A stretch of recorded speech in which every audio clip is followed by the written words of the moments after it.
Hi everyone, this is Gaurav here. Welcome to defence post. Now इस video में हम discuss करेंगे पोस्ट मौर्यन एम्पायर्स को।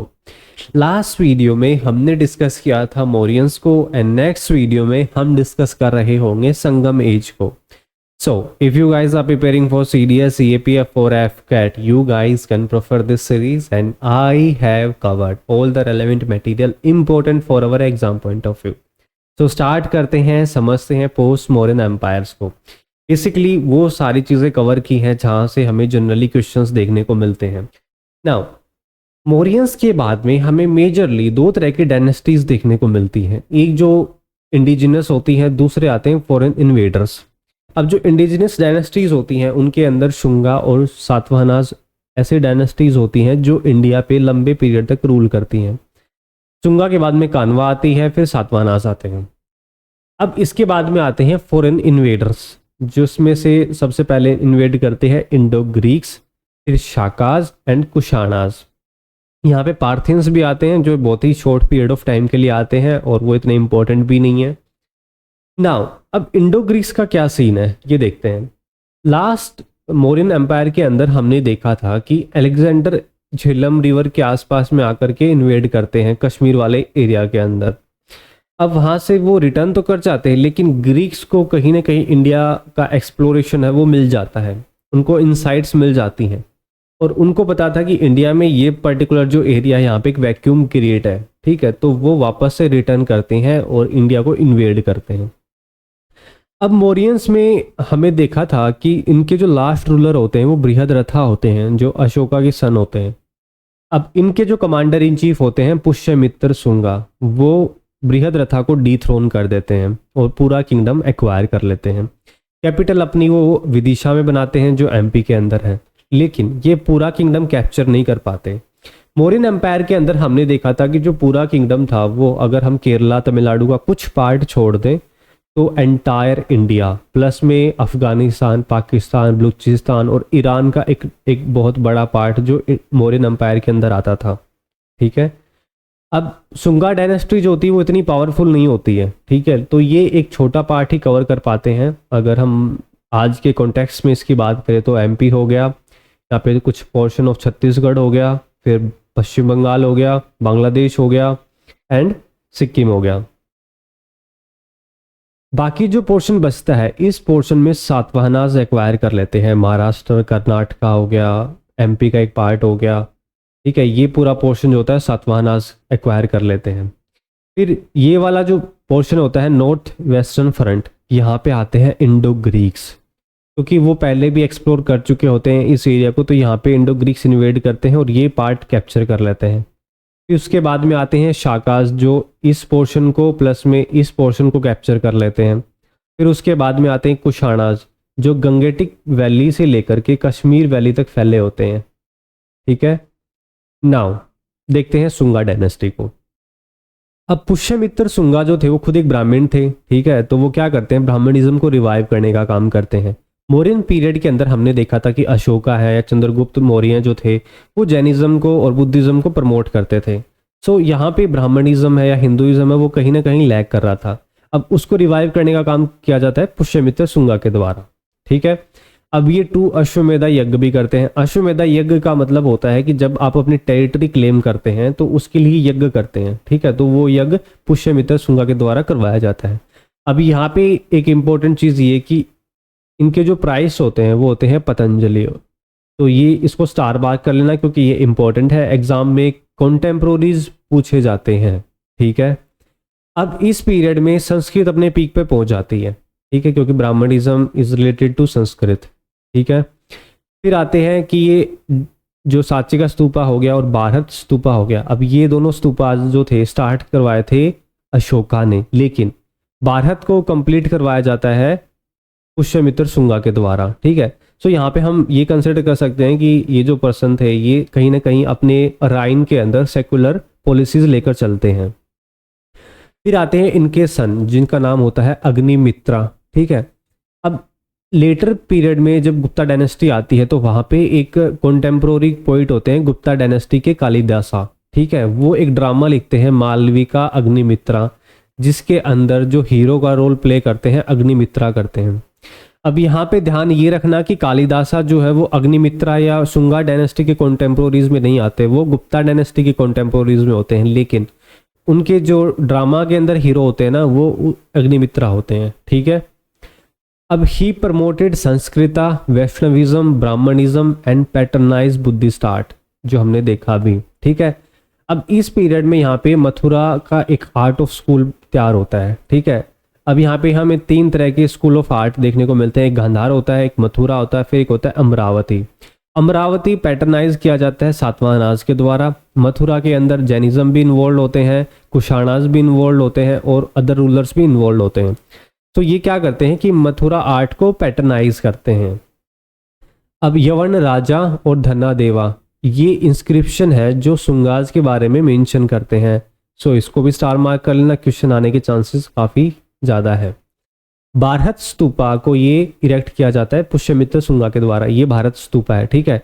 जनरली यहाँ पे एक डोम शेप होती है जो बनवाई गई थी अशोका के पीरियड के अंदर। ठीक है। लेकिन ये जो रेलिंग्स हो गई, ये तोरण हो गया, या ये जितनी भी आर्ट वर्क होता है इसका, ये सारा कंप्लीट करवाया गया था पुष्यमित्र शुंगा के द्वारा। ठीक है। एंड देवभूति इसके लास्ट रूलर होते हैं। उसके बाद आती है कान्वा डायनेस्टी, जो इतनी इंपॉर्टेंट नहीं है क्योंकि इसका जो लाइफ स्पैन है वो बहुत कम होता है। वासुदेवा इसके इंपॉर्टेंट रूलर होते हैं, बस ये ध्यान रख लेना। ठीक है। फिर आती है सातवाहना डायनेस्टी। नाउ देखो ये है सातवाहना डायनेस्टी का पूरा एम्पायर। अब यहाँ पे आपने क्या नोटिस किया कि ये जो पोर्शन है ना ये हमेशा खाली रहा है।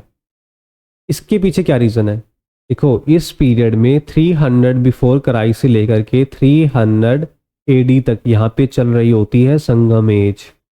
ठीक है। और इनके अंदर 3 किंगडम होते हैं, एक होते हैं चोला, फिर आते हैं चेरा और फिर आते हैं पांड्यास। वो हम संगम एज के अंदर कवर करेंगे। इंपॉर्टेंट है काफ़ी, हर साल एक क्वेश्चन संगम एज से जरूर आता है। ठीक है। अब सातवाहनाज होते हैं, इनके फाउंडर होते हैं सिमुका और कैपिटल होती है इनकी प्रतिष्ठाना, और जनरली इनको पैठान भी बोलते थे। यहाँ पे दिख रहा है ये प्रतिष्ठाना पैठाना है। अगर आज के कॉन्टेक्स्ट में इस रीजन की बात करें तो पूरा महाराष्ट्र हो गया। ठीक है। तमिलनाडु आ गया, कर्नाटका का एक पोर्शन आ गया, तो ये पूरा सातवाहनाज के अंदर आता था। ये वाला पोर्शन शुंगा डायनेस्टी के अंदर आता था। ठीक है। ये यहाँ पे आते हैं इन्वेडर्स जो इसको कैप्चर करते हैं।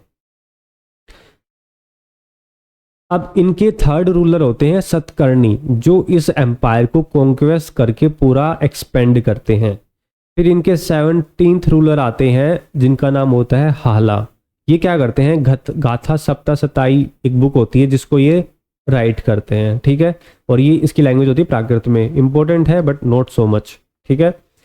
गौतमी पुत्र सतकर्णी। अब यहाँ पे एक इंपॉर्टेंट चीज़ आती है, यहाँ पे एक प्रीवियस ईयर में क्वेश्चन भी आया हुआ है।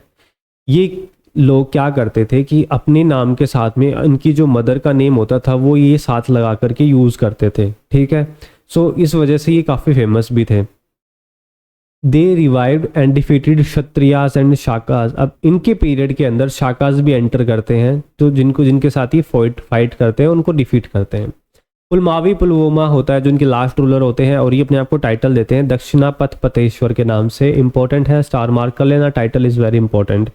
ठीक है। और इन सातवाहनाज को आंध्रा सम्राट के नाम से भी इनको जाना जाता था। ठीक है। अब देखते हैं इनकी सोसाइटी को। सोसाइटी में जनरली क्या करते थे, ब्राह्मण्स को ये लैंड डोनेट करते थे। ठीक है। फिर इन्होंने धीरे धीरे बुद्धिज्म को और जो जैनिस्ट लोग होते थे उनको भी इन्होंने लैंड डोनेट करना स्टार्ट कर दिया।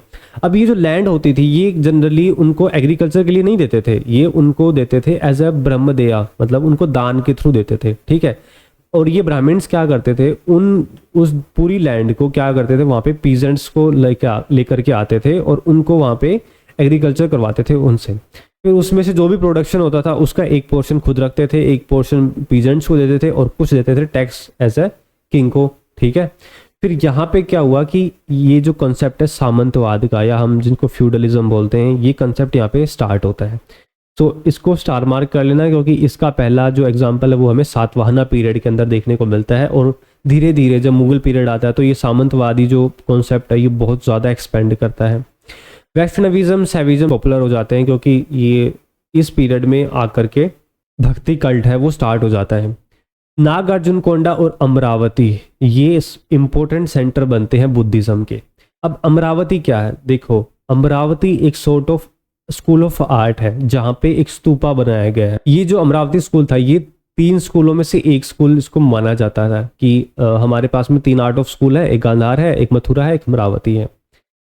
फर्स्ट नेटिव थे ये जिन्होंने गोल्ड कॉइन इशू किए एंड सिल्वर कॉइन इशू किए विद किंग्स फेस। ठीक है, इनके कॉइन के ऊपर एक साइड में होते थे हाथी का फेस, दूसरे साइड में होता था किंग का फेस। ठीक है, अब यहाँ पे गोल्ड कॉइन है, ये फिर सिल्वर कॉइन हो गया, ये फिर कॉपर का, और ये कुछ मिक्सअप ब्रास जैसा कुछ दिखता है। ठीक है, अब इन कॉइन्स को जनरली बोला जाता था कृष्ण पाना। स्टार मार्क कर लेना, इंपॉर्टेंट है, एग्जाम में क्वेश्चन आ चुका है।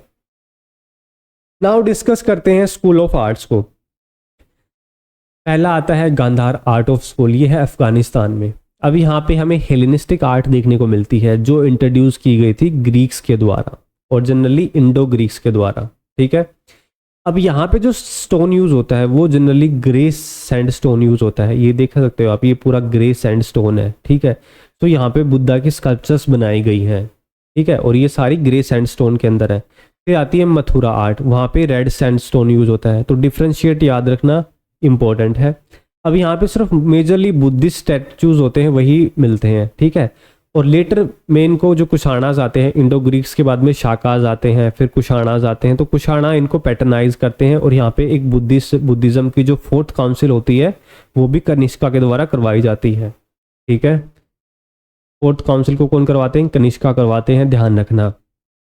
नाउ देखते हैं मथुरा को। अब ये इंडिजिनस आर्ट होती है क्योंकि यहाँ पे ग्रीक का इन्फ्लुएंस नहीं होता, क्योंकि ग्रीक जो होते थे वो जनरली जो कश्मीर है, जम्मू कश्मीर है, पंजाब वाला एरिया है, वही जनरली वहीं पे अपना सेटलमेंट करते हैं।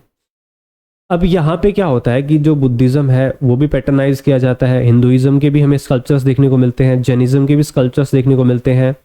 ठीक है, और इनको पैटर्नाइज कौन करते हैं, कनिष्क करते हैं। ठीक है, कनिष्का ने गांधार को भी पैटर्नाइज किया था और मथुरा को भी पैटर्नाइज किया था।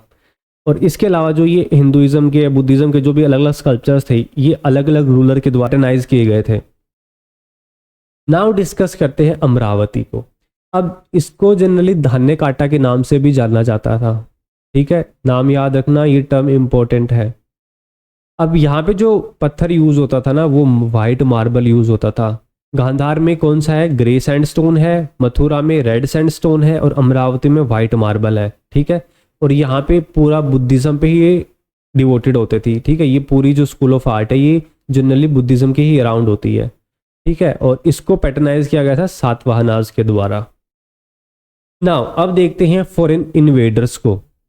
अब फॉरेन इन्वेडर्स में सबसे पहले आते हैं इंडो ग्रीक्स, फिर शाकाज, फिर पार्थियंस आते हैं, फिर कुशाणाज आते हैं। अब इंडो ग्रीक्स जो थे इनको जनरली बैक्टीरियंस के नाम से भी जाना जाता था। और यहाँ पे 2 रूलर होते हैं, एक होते हैं दमित्रियस और एक होते हैं मिएंडर, दोनों ही ब्रदर्स होते हैं। और ये इंडिया में नॉर्थ वेस्टर्न साइड से एंटर करते हैं। और ये फर्स्ट रूलर होते हैं जो इंडिया में नॉर्थ वेस्टर्न साइड से एंटर करते हैं। ठीक है, उससे पहले जो अलेक्जेंडर आया था, या उसको हम रूलर नहीं कह सकते क्योंकि वो इन्वेड के नज़रिए से आया था। ठीक है, लेकिन ये लोग क्या करते हैं, ये इंडिया में आकर के सेटल हो जाते हैं। अब इंट्रोड्यूस करते हैं Hellenistic art, Gandhara art of school में हमने देखा अभी। ठीक है, फिर इनके अंदर जो मिलिंदा आते हैं वो बुद्धिज्म में कन्वर्ट हो जाते हैं बाय नागसेना, क्योंकि ये बुद्धिज्म से जो मिलिंदा होते हैं वो बुद्धिज्म से बहुत ज़्यादा इन्फ्लुएंस हो जाते हैं। Issued large number of coins, इन्होंने पूरे स्टेट में जो काफ़ी ज़्यादा कॉइन है वो इस्तेमाल करना स्टार्ट कर दिया था। ठीक है, they were first to issue gold coins, इन्होंने इंडिया में गोल्ड कॉइन का कंसेप्ट स्टार्ट किया। ठीक है, द्रुमा जनरली कॉइन्स को बोलते थे इन ग्रीक लैंग्वेज के अंदर, तो ये टर्म याद रखना क्योंकि टर्म से पेपर भी क्वेश्चन आते हैं। नाउ डिस्कस करते हैं शाकाज को। ये जनरली रूल करते हैं 1st सेंचुरी बिफोर क्राइस्ट से लेकर के 4th सेंचुरी एडी तक। ठीक है, इनके जो फाउंडर होते हैं उनका नाम मोज होता है। जनरली इनको शेथियंस भी बोला जाता था और क्षत्रप्स के नाम से भी इनको इंडिया में जाना जाता था। अब जनरली ये 5 ग्रुप्स के अंदर डिवाइडेड होते हैं, नॉर्दर्न, वेस्टर्न और अलग अलग जगह पे फैले होते हैं, जिनके अंदर जो मेनली होते हैं वो नॉर्दर्न क्षत्रप्स होते हैं और वेस्टर्न क्षत्रप्स होते हैं। इनके जो फेमस रूलर थे उनका नाम था रुद्रदमन। ठीक है, ये मिलिट्री कॉन्क्वेस्ट करते हैं सातवाहनाज के ऊपर। ठीक है, और पैटर्नाइज करते हैं संस्कृत को। अब यहाँ से ये चीज़ ध्यान रखना कि इस पीरियड में आते आते, कौन से पीरियड में, 300 बिफोर क्राइस्ट प्लस के बाद में संस्कृत है, ब्राह्मणिज्म है, वैष्णविज्म है, या जो हिंदुइज्म के अदर अदर कॉन्सेप्ट हैं वो बहुत ज़्यादा ग्रो करते हैं या उनको पैटर्नाइज किया जाता है। अब इनका जो रेफरेंस मिलता है वो जूनागढ़ इंस्क्रिप्शन में मिलता है। अब उज्जैन के एक किंग होते हैं जिनका नाम होता है विक्रमादित्य। वो क्या करते हैं, वो शाकाज के अगेंस्ट फाइट करते हैं, ठीक है। और यहाँ पे जब उनको फाइनली डिफीट कर देते हैं 58 बिफोर क्राइस्ट के अंदर, सो अपनी एक इरा स्टार्ट करते हैं विक्रम संवत के नाम से, ठीक है। अब यहाँ पे एक चीज ध्यान रखना कि यहाँ पे जो इरा है ये है विक्रम संवत, ठीक है। ये स्टार्ट की जाती है विक्रमादित्य के द्वारा। अब इस चीज से एक जो नेक्स्ट इरा आती है वो आती है शाक इरा। तो उसको कहीं गलती से मिस इंटरप्रेट मत कर लेना कि शाक इरा शाका पीरियड के अंदर स्टार्ट की गई थी, नहीं, वो कुशाणाज के द्वारा स्टार्ट की जाती है, कनिष्का के द्वारा, ठीक है, 72 एडी के अंदर। अब इरा से हम क्या समझते हैं कि जैसे हम लोग आज के कंसेप्ट की अगर बात करें तो हम 0 बिफोर क्राइस्ट से चलते हैं, या इसको एडी भी बोला जाता है या बीसी, दोनों इसको बोल सकते हैं, ठीक है। यहाँ से हमारा जो कैलेंडर स्टार्ट होता है 1 2 3 से लेकर के 2023 में आज हम हैं। तो इनके अकॉर्डिंग जो इनका पीरियड ऑफ स्टार्ट इरा जो स्टार्ट होता है वो 58 बिफोर क्राइस्ट से स्टार्ट होता है, ठीक है। तो ये 58 बिफोर क्राइस्ट को 0 समझते हैं। तो अगर हम करंट डे की सिनेरियो की बात करें तो अगर इनके पीरियड हमें ऑब्जर्व करना हो तो 58 लेस कर देना, इनका पीरियड आ जाएगा। नाउ चलते हैं कुशाणाज पे। अब ये येउची क्लैन की एक ट्राइब होती थी जो सेंट्रल एशिया से इंडिया के अंदर एंटर करते हैं, एक्सपेंड करती हैं ये गंगेटिक वैली से। अब ये कैसे पता चला, अब हमने देखा था कि इनके जो आर्ट का वर्क है वो हमें मथुरा आर्ट ऑफ स्कूल में भी देखने को मिलता है, ठीक है। दूसरा हमें जो गांधार आर्ट ऑफ स्कूल के अंदर भी देखने को मिलता है। तो इससे ये पता चलता है कि ये लोग जो अफगानिस्तान से लेकर के मथुरा यूपी तक फैले हुए थे, ठीक है।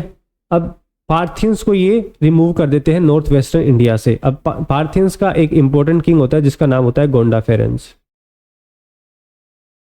बस इनके किंग का नाम याद रखना, दैट इज इनफ। अब जो कुशाना डायनेस्टी होती है ये जनरली 2 पार्ट में डिवाइडेड होती है। एक जो पूरा अफगानिस्तान पाकिस्तान वाला एरिया हो गया वहाँ तक रूल करते हैं, दूसरा जो यूपी वाला एरिया होगा मथुरा के आसपास का एरिया होगा वहाँ पे रूल करते हैं। सो जनरली इनके जो फाउंडर होते हैं उनका नाम होता है कैडाफाइसिस, ठीक है। और एक कैपिटल होती है इनकी पेशावर जो उस टाइम पे जिनको पुरुषपुरा बोला जाता था, और एक कैपिटल होती है मथुरा। और जो इनके मेन इंपॉर्टेंट रूलर होते हैं कनिष्का। कनिष्का से ध्यान रखना कि इन्होंने 4th बुद्धिस्ट काउंसिल करवाई थी कश्मीर के अंदर, ठीक है, कुंडल वन के अंदर। अब ही स्टार्टेड शाक इरा। सो यहाँ पे थोड़ा कंफ्यूजन हो सकता है कि शाक इरा जो है वो शाका पीरियड में स्टार्ट नहीं हुई थी, ठीक है, वो कुशाणाज के द्वारा स्टार्ट की गई थी और कनिष्का के द्वारा। और विक्रम संवत जो है वो विक्रमादित्य के द्वारा स्टार्ट की गई थी। ये 78 एडी के अंदर स्टार्ट हुई थी, वो 58 बीसी के अंदर स्टार्ट हुई थी। अब ये जो कॉन्सेप्ट है ये हमारी गवर्नमेंट ऑफ इंडिया भी यूज़ करती है।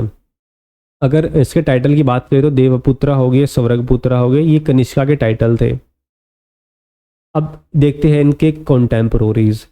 4th बुद्धिस्ट काउंसिल के अंदर हमने देखा था कि वाशुमित्रा हो गए, अश्वघोषा हो गए, चरक हो गए, नागार्जुन हो गए, ये बुद्धिस्ट काउंसिल के अंदर पार्टिसिपेट करते हैं। तो ये इनके कॉन्टेम्पोररीज होते हैं। पार्श्वा होते हैं जो कनिष्का के गुरु होते हैं। वाशुमित्रा जो होते हैं वो प्रीस्ट होते हैं 4th काउंसिल के अंदर, ठीक है। अब वाशुमित्रा से ध्यान रखना कि इन्होंने विभाषा शास्त्र लिखी थी और अश्वघोषा ने बुद्ध चरित्र लिखा था। चरक जो थे वो फिजिशियन थे और नागार्जुन जो थे वो एक पोइट थे। अब कुशाणा जो थे इन्होंने फर्स्ट गोल्ड कॉइन इशू किए थे इंडिया में वाइड स्केल के ऊपर, ठीक है, ध्यान रखना। पैटर्नाइज किया था इन्होंने गांधार आर्ट को और मथुरा आर्ट को। नाउ डिस्कस करते हैं कुछ मिससेलेनियस फैक्ट। अब ये इंपॉर्टेंट है, इसको भी स्टार मार्क कर लेना, एग्जाम में पूछे जा सकते हैं। हिप्पोपोलस होते हैं एक ग्रीक सेलर होते हैं जो इंडिया में मॉनसून रूट को डिस्कवर करते हैं फ्रॉम वेस्टर्न एशिया से। अब इस पीरियड में क्या होता है कि आयरन होता है या स्पाइसेस होते हैं वो एक्सपोर्ट किए जाते हैं रोम के अंदर, ठीक है। और ये कहाँ से किए जाते हैं, ये हमारा जो सदर्न पॉइंट होता है इंडिया का सदर्न पॉइंट होता है वहाँ पे चोला चेरा किंगडम चल रहे होते हैं, ठीक है। तो वो क्या करते हैं रोमन के साथ में ट्रेड को फ्लरिश करते हैं बहुत ज़्यादा लेवल पर, ठीक है, एक अच्छे लेवल पर वहाँ पे ट्रेड को फ्लरिश करते हैं।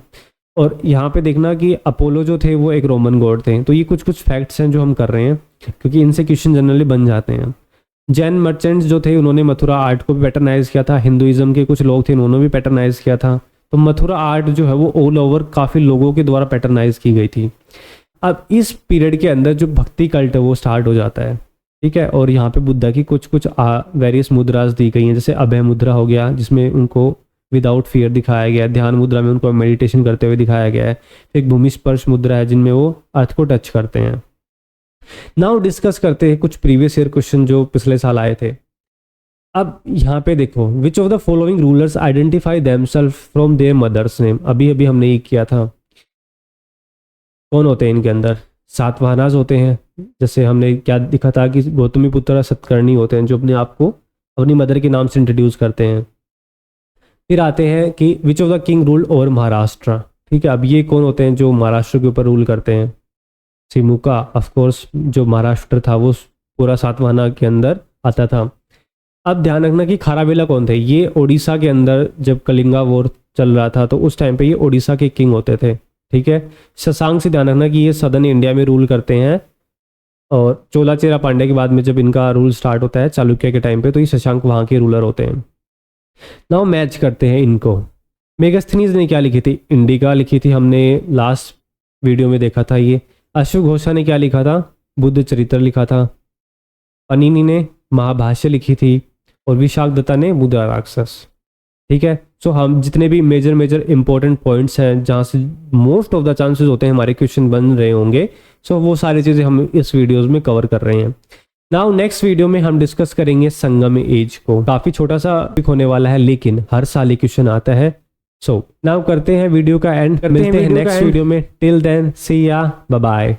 नाउ करते हैं वीडियो का एंड, मिलते हैं नेक्स्ट वीडियो में। टिल देन सी या बाय बाय।